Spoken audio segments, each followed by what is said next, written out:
because a room full of peers trying to write a song together where nobody gets the final call is never going to be healthy, because somebody's always going to feel like they got slighted or that other people were preferred. Take us inside a healthy writing session. What does that look like?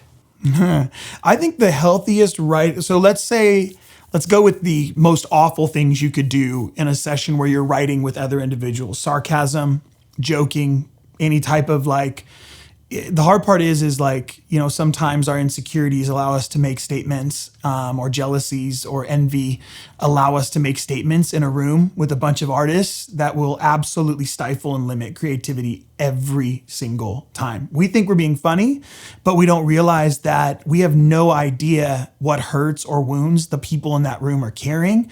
That's going to then cause them to believe that they're no longer safe in that space. So the first thing we should get rid of is any sort of let's just get rid of the sarcasm if you're going to bring it into the room.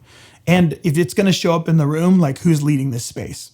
So on the healthy side, you can't show up into a group of people and go, hey, we're all here, we're all equals, we're just going to write together. Who's actually in charge?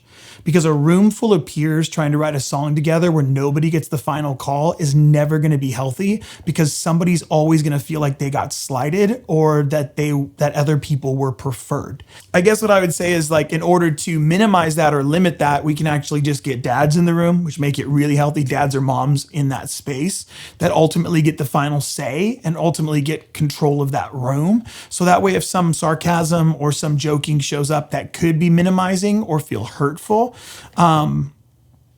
that person can cut it off immediately. And I've watched this happen in writing sessions and in rooms with artists consistently, even with guys that would be considered dads, and they make a joke you're the whatever, off the cuff.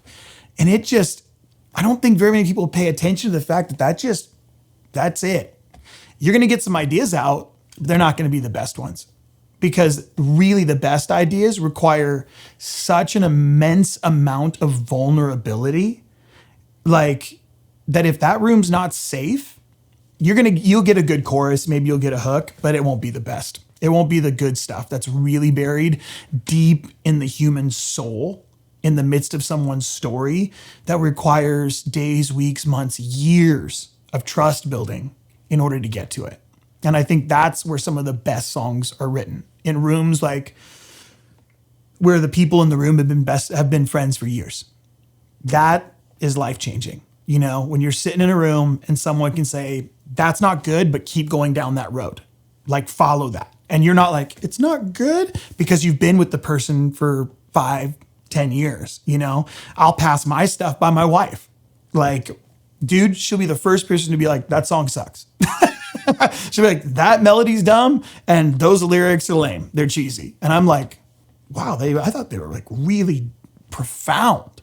But because we have 20 years of marriage, the moment she goes, that's not good, I go, okay, what part stands out as not good? Is it this phrase or is it this?